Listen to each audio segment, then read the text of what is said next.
Hello, in this video I'm going to show you the best way to assemble the Cordova gazebo by Backyard Discovery.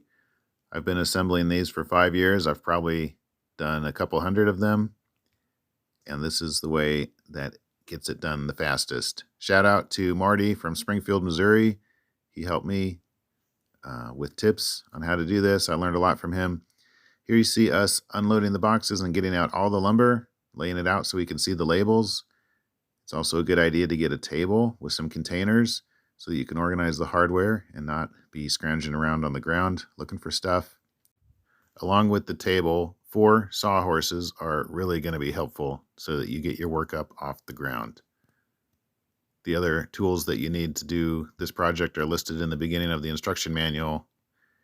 Here we are getting set up to do the steps. We do them slightly out of order. We're building the cross beams first. So you see my helper there was building the 10-foot beam section, and here I am putting together the 14 feet beam section across the sawhorses there.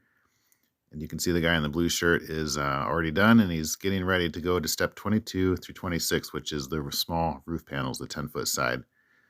Takes a little longer to do the 14-foot side, but there I am getting ready to lay out the 14-foot side. And so there's the step numbers we're working on. We're laying out the frame, getting it all together with the impact driver. There are 2 screws that go into each of the 2x4s that create the structure of the roof panel. And here's a picture. It's easier to put this bottom screw in first and leave a gap so that you can see where to line up the top hole. So I recommend doing the bottom one first, leaving a gap, and then tightening both down. And here we are putting the thinner boards across with regular wood screws. And you can already see the guy in the blue shirt is repeating steps to do the second panel right on top of the first one. And there I am doing the exact same thing. This really helps it go fast to do 2 panels at a time on top of each other like that. Don't do the metal yet. Just get the entire wood frame done of both panels. Now we're starting what might be the most tedious part, which is peeling the blue film off of all of the metal trim and roof pieces and ridge cap. I would recommend keeping these parts in the shade or the box closed until you're ready to peel the blue stuff. If you're doing it in the summer and you leave the parts out, the blue film is going to be almost impossible to peel. So I'd recommend not letting it bake in the sun until you're ready to peel it. Here's a good view of the diagonal side of the roof panel. It's really important that this metal come right up to the edge of those boards on the diagonal side. It's less important that it's flush on the top or the bottom, but having it down the diagonal right up to the end of those H boards is extremely important. Here we are setting the finished panels aside, doing the one underneath now with the metal. There is a piece of trim that goes up the diagonal side of each panel that's actually a track for a finishing piece of trim later. That needs to be flush with the wood pieces and the metal as well. All right, now we're setting up for the next phase, which is actually the first steps in the book, building the legs and the cross pieces.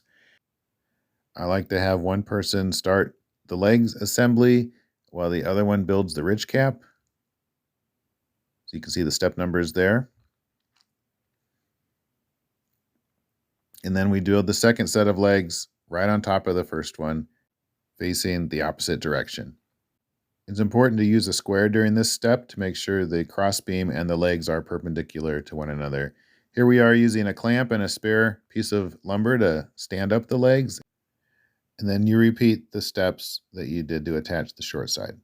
Now it starts to come together pretty quick. There's brackets that go on the top of each post, and then there's the ridge cap right up there.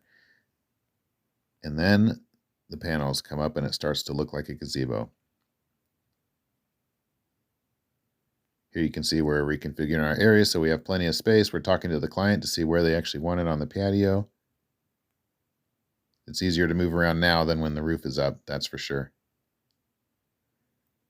And here comes the first panel. Boom.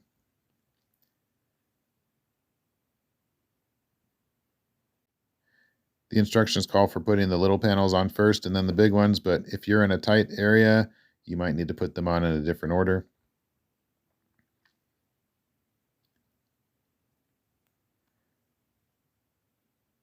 Now we put the long bolt through each seam area there to tighten it down. And here I am peeling more blue film off of the trim that goes around the outside.